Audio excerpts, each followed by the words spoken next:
So this was mine, and it really, I was on a, I'll say it back. So a couple of weeks ago, it was International Leadership Week, and the Institute of Leadership and Management ran a series of sort of half an hour webinars with people all over the world who are part of the programme. And one of them was around how do we keep women in jobs, and it wasn't just focused on tech. And they were talking with the director of Shell in Pakistan and the director of PwC in Malaysia. And I think the figure was during COVID, 2.5 million women left work. And most of it, from what people have recorded, was because of like women's reasons. So looking after kids, or having to support their partner, or having to educate their kids because kids weren't at school. And so they were talking about, well, how do we keep women in work? How do we sort of encourage them to stay? And all I heard was, well, we can, you know, look at well-being packages, or, okay, we'll really support them. And there was nothing really to me that was like, okay, we will strategize how to, we'll strategize the gender pay gaps that we have. We'll make sure that people are actually paid equally. There was nothing around, okay, let's give sort of extra, not even maternity, but support when it comes to childcare at any age. There was nothing around, okay, well, let's look at where people are in terms of promotions, because this won't just sit with women who have kids, it sits with all women. So why are women leaving the workforce? So it was really interesting to me that a lot of this, to me, still seems a bit like round the edges and not actually tackling what women want or need. No, I completely agree with that. I think as well, as a woman, my mum was a single woman. Whenever I needed looking after, it wasn't my daddy who had to look after me, it was always my mum. So why is that responsibility primarily put on women and not sort of said, well, if I'm busy as a woman, then you need to sort of do this. Why should I have to take away from my life and what I'm doing? Yeah, I think it's a complete mindset change. I'm quite blessed to be working with Nimble, where Vaz works as well. And I think flexible working, you know, has been redefined. You know, walk around your children, walk around your home. Don't be too pressured, you know, into, you know, work the way it suits you, just to make sure that your input is, you know, beneficial. And that has really come across with where I work. And, you know, so you're not under pressure that you have to take kids to school, you have to bring them back, you have to make their meal. So I kind of, you know, schedule and walk around, you know, my work time, and that has really helped. And even with self-development also, that's also, you know, I've been able to plan that all around my family. You know, I'm not under pressure to say, well, I haven't got the time to do it, but because I've got the ability to kind of plan around my home. I think that's what most organizations should start embracing. And every woman is different, you know, with her condition and, you know, where she's at, and kind of, you know, having a listening ear, have someone that can talk to you. What's your situation like? How do we tailor your work around your situation? Because everyone's situation can be the same. And also to value, you know, everyone the same, regardless of, you know, whether you're having flexible working or not. You're still having the same input as the other person. So I think that's where organizations should get at.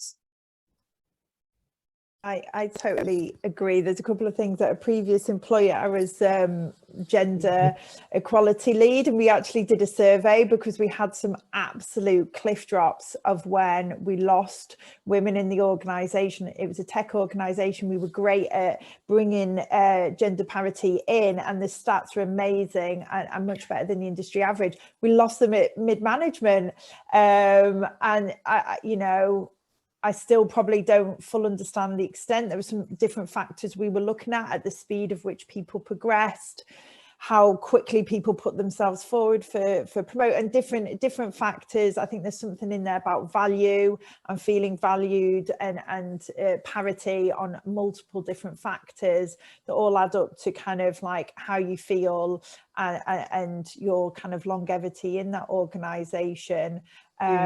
So I think it's interesting, the flexibility thing, just to share. I was at Women of Silicon Roundabout, and Deloitte Digital did this great workshop about the manual of me, which I know is a very common term now. I've not actually done one in the project space, but manual of me and the team charter.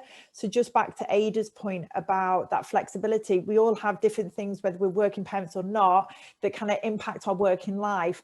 And as you know, tough as we were saying at the start, the pandemic has been for different people in different ways. We are now carving, and I think we're still carving out that new way of working. Now is the time for us as professional people to kind of set those boundaries in our teams, in our project teams. This is me. These are my core working hours because of this. This is the flexibility I need. And, you know, 2 years ago, we would have had less scope. I was definitely in the office 4 days a week, running around like a headless chicken.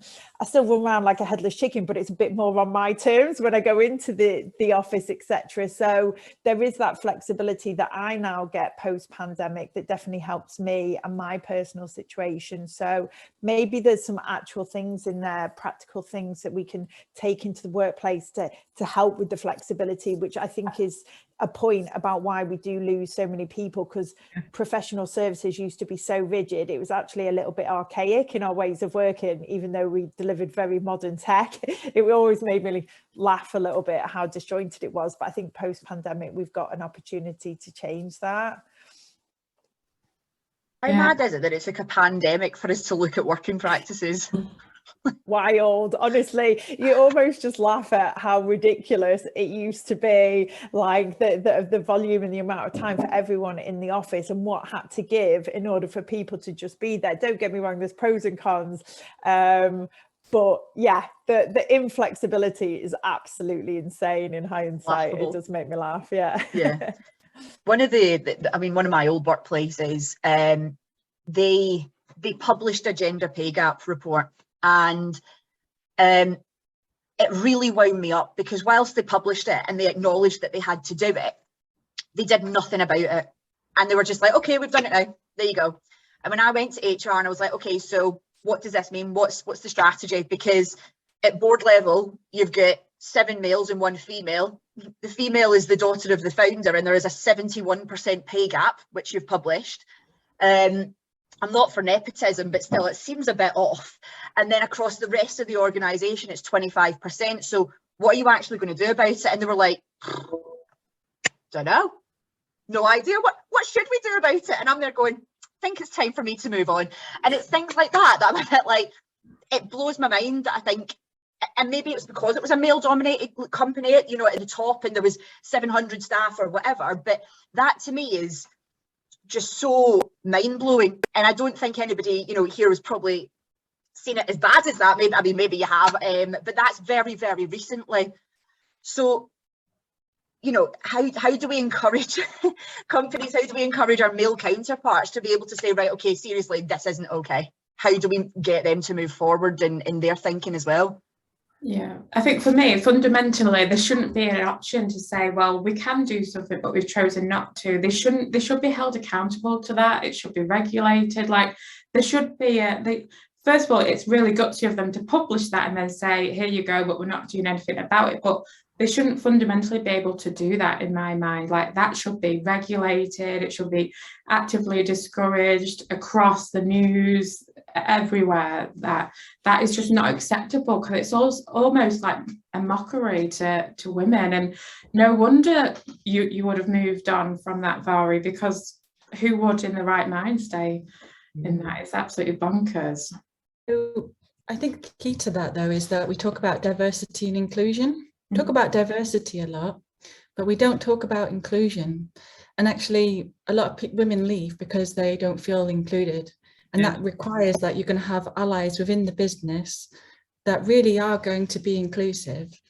And throughout my career, there has been great people who have been highly inclusive, but it only takes 1 or 2 people who are quite toxic to ruin what you feel is a really good job that you're doing, to make you feel very small as an individual. Yeah. And I think actually, because the type of work I work in is high end, you know, like it's 24/7 type work, is that it's even harder to encourage females who want to do that work, because obviously there is the misnomer about like home life versus, you know, work life. And we can plan around it, we can do those things, but it's me having to have those conversations with those individuals to say, you can have this career, but also there's a bit of give and take. or when it's high end in the way that we, you know, 24/7 systems and that kind of thing. And the second part of it is making them feel inclusive. So you can be included into this. It's not like a male dominated thing. Actually, this person is going to help you and mentor you, and actually we're going to give you a good career path.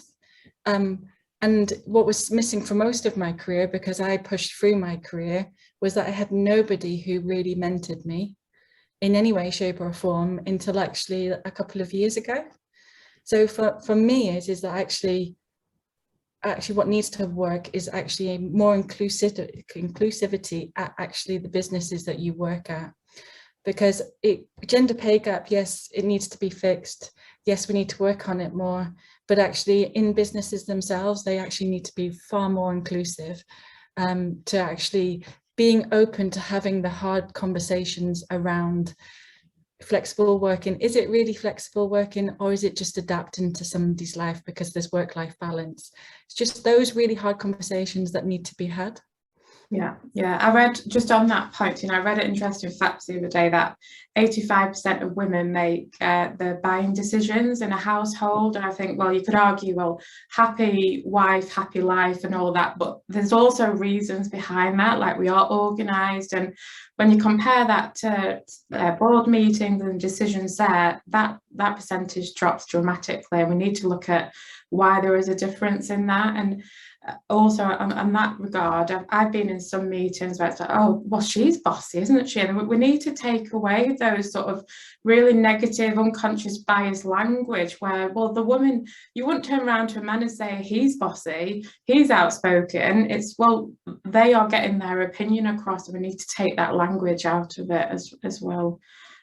So yeah, it's I would definitely agree with the inclusivity point you made there. I think sometimes as well, using those sort of words, for me especially, so when I was a personal trainer, I used to do classes, and obviously I used to help train some of the PTs there as well. And when you stand up in front of a very male-dominated room, you're getting called bossy, it's very discouraging to sort of speak to those people, and you get put off from wanting to do those speaks again, because as soon as someone's called you bossy, well, have I said something wrong? Am I not a good leader? Am I not like, am I just not good enough to be holding this? Should somebody else be holding this who's not bossy?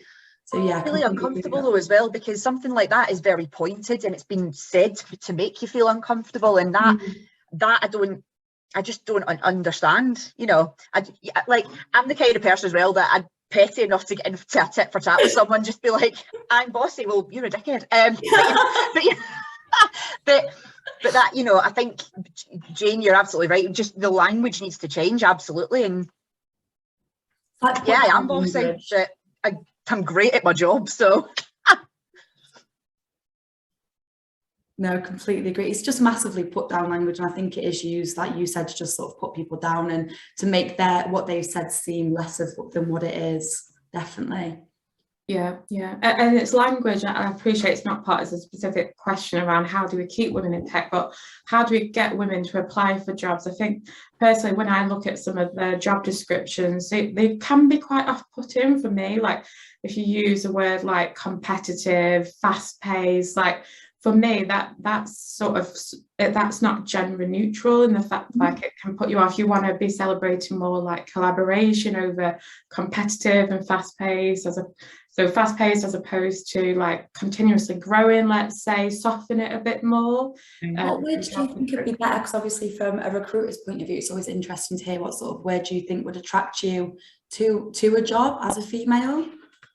Yeah, things for me, like I always love to see things where we talk about collaboration and celebrating authenticity. Like one of the reasons I went to co-jurors was because first of all, there was a woman on the interview panel, Amelia, and one of the things she spelled out the most is like, we want you to just be your true authentic self and bring to the table what you have. And for me, that was the first interview I've ever sat in. I thought, oh wow, okay, yeah, this is definitely the company for me. So it's having that diversity on the panel, having women on the panel, and having and celebrating people for who they are, were the main things that stuck out for me.